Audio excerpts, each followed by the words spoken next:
abstract games. We all love them. But what makes an abstract game perfect? Hurry. We only have a minute, hurry. Hey, I drew the blinds and got a little closer to be candid with you. I don't know if there's a perfect abstract game, but what makes a great abstract game? I've been going to an abstract night at my friendly local game store, which I'm gonna take you to in a little bit. And I've talked to different people about what they love about abstract games. Some people there don't like chess, but they love the games in the gift series. And what is it? What is different about those two that makes one person like the other? Some people love chess, and they don't like Go. There's very interesting nuances in the genre. So I want to nail down on this journey today what makes a great abstract game and why I think Lacuna is one of them. Please, could you please?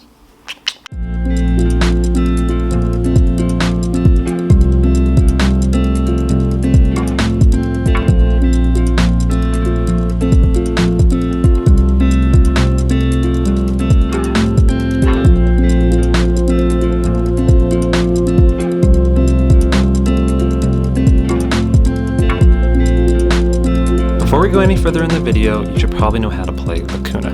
Thankfully, it's super easy to teach. First, I like to do kind of the mini puzzle on the front of the box where you line up the flowers. But besides that, the box itself actually helps set up the game. As you can see here, this lid, which holds in all the components, has a little hole in it that'll be used later. Inside, you have a ruler for endgame scoring, rules, so rules and a ruler. Here is the game board, which this looks like a magic trick, or I'm pulling it out from my sleeve. But this is essentially, it's kind of like that material you use to clean glasses. But this is the mat that you will be doing the gaming on. It is this wave circle with the Lacuna flowers on the outside. And as you can hear, you can kind of hear, you have a bunch of flowers in the box here. And these flowers, which are a huge, important part and piece of the game, they all look different, so they're colorblind friendly, which is great. They just go into the tube, and you're going to put that lid back on the tube. And part of setup is you're going to sprinkle the flowers across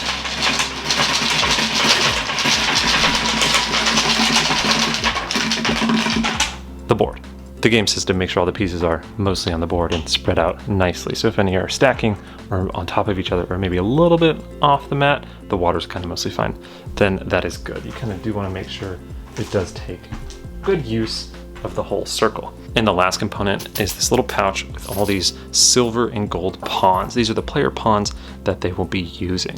They have some heft to them and they have different designs for each player. So again, very colorblind friendly. So players are going to get these pieces, and over the course of the game, they are going to be placing them and collecting flowers. So there are 49 flowers out there, 7 of 7 different kinds.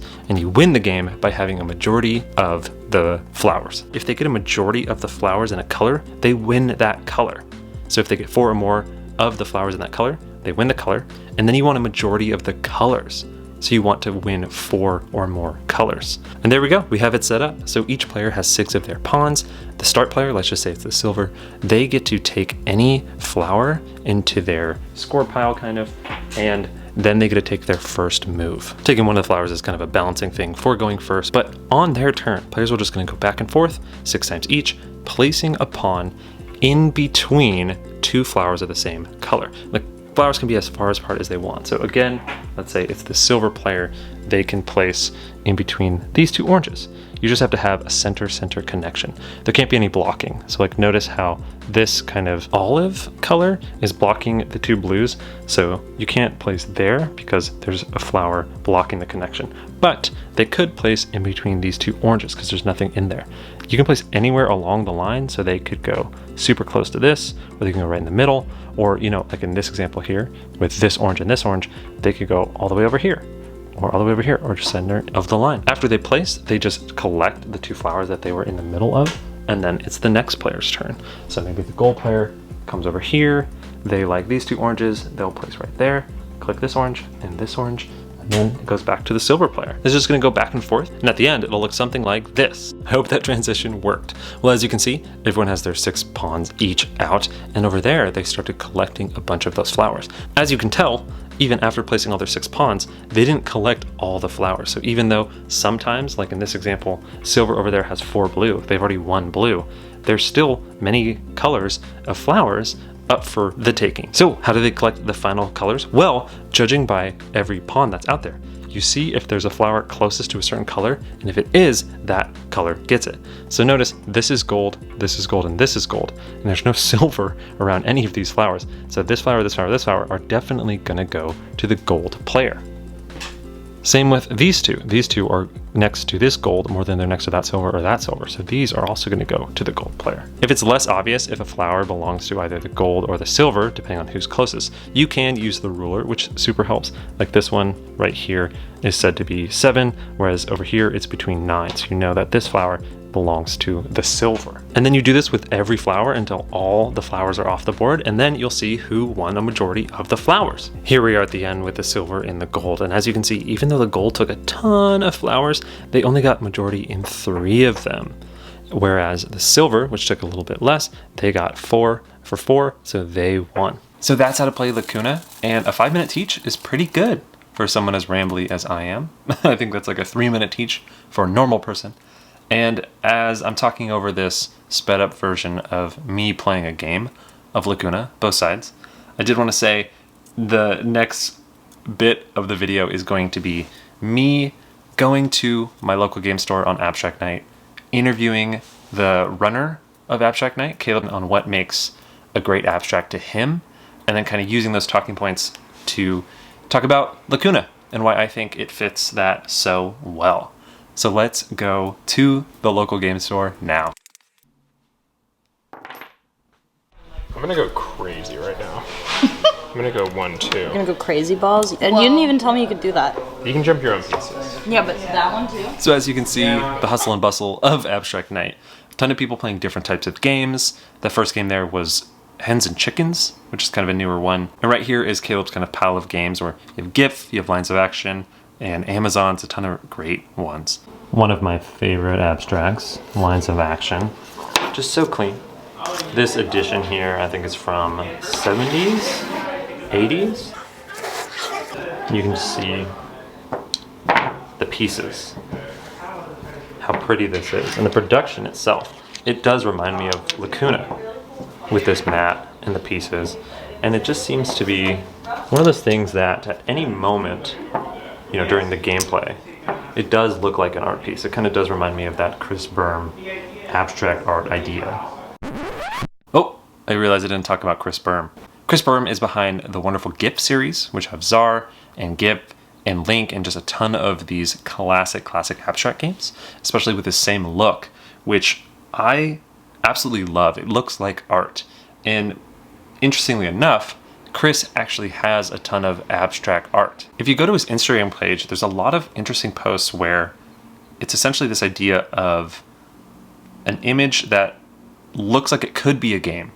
Like there's a board, there's some pieces, but it's almost nonsensical, or without knowing the rules, it's nonsensical.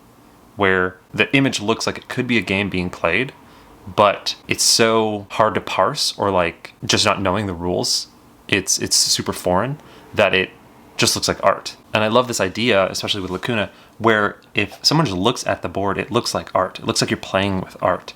There's something to abstracts where other types of games, you know, like Everdell or something, will have very beautiful artwork. Or Concordia will have very beautiful artwork. But when you see someone playing it, you kind of know it's a game. But things like Lacuna or like Arbos or whatever, that tree dexterity game, it's something to where you see people interacting it and it looks like almost like an interactive art piece. And you're not 100% sure if they're really playing with a game. And I just love that about certain abstracts, especially Lacuna. Okay, so we're talking about abstracts. We're talking about what makes a good abstract. I know you said you had a couple. Yeah, what I were think your it two? was moving forward. Like there has to be Progression. yeah. Because I don't like that in chess. That was what killed that game Gaijis for me. Where I was like, no, I don't want to be sitting here just looping. Yes. Yeah, But definitely progression. I want the game to want to end. I want the game to have a preference towards ending. Stopping on that first point there, I think a great abstract careens toward its ending. Sometimes in Onitama or chess, I will be incentivized to just run around a little bit or go back and forth and back and forth and back and forth. And I personally dislike that so much. There's a circling of the drain feeling. There's this like kind of stuck in the mud, like spinning tires feel that I just dislike in an abstract so much. In games like Lacuna or Urbino, right, or Czar, have this propelling movement, like always marching toward the ending. And everything feels very final. Every move feels concrete because you can't take it back. It's this kind of rush to an ending that leads to a climax that is so much more interesting to me in an abstract. If there's no new information and there's no luck or anything new, like as an input, I kind of love a game moving toward an end. Lack of draws, I guess. That doesn't always hit me that hard though. For that no ties idea, I love how Lacuna uses the wonderful math of that 49 7x7 to handle the possibility of a tie. It's similar in Tintas, where players are trying to get a majority of a majority. And I love when, or like in Yokai Septet, you get like games with just perfect math, and you know that there's kind of like a beauty to it where there can't be a tie just because of the game system, and everything just works so smoothly based off of that. I want there to be something that makes the opening extremely dynamic. Okay. And this definitely has that. Really? The opening move, you have 54 options. Okay. And they're all vaguely good. Chess has 20 options, first move. Yeah. And most of them are bad. Right? This one, most of the options are good and you have 54. And it only gets bigger from there. So the opening is incredibly varied. I like when a game has a very varied opening and there aren't like broken lines and openings and all that. Hey, Maddie. If you have a really strong opening, then if the core of the game is good, you have an infinite amount of play there. Right? Like if you like the basic gameplay loop, the basic situations that you get into, all you want is variance. And that comes from the opening. I don't want it to feel like once you do solve it, that you know you're right. I want it to be complicated enough that you find a move and either it took you a very long time to find that move, or you're like, I think there may have been a better move, but this one will have to do. I like that feeling because it feels like the game's more limitless. This is my favorite point that Caleb makes, is if the game has a ton of interesting opening moves and then every action during the game is interesting, then the game itself kind of unfolds in a very organic and beautiful way. And talking again about Lacuna, you have this like hard to fathom amount of openness in the opening of the game. Openness in the opening, where since it is like a non-grid board and it's just everywhere, that there isn't a sense of like a right move or a wrong move. Like he said with chess, there's like 20 opening moves and a lot of them are bad, right? And a lot of times you hear about chess, it's like, oh, the French opening or whatever it may be. But in Lacuna, it's so freeform that there is no correct move. And there's these kind of aha moments where players are trying to block or push things out of the way or like calculate, and they feel so good. Especially like when you take 2 flowers, that always just feels nice. You're always working toward the goal with every placement, which I love. I want a game to encourage you to be intuitive and to find creative, spontaneous play. I want you to feel like you're having ideas while you're playing, not just operating on what you know is good in the game. I want you to go like, oh, this is like a good idea I'm having spontaneous insight, because that's the feeling of like epiphany, which is what you're going for, I think, in these games.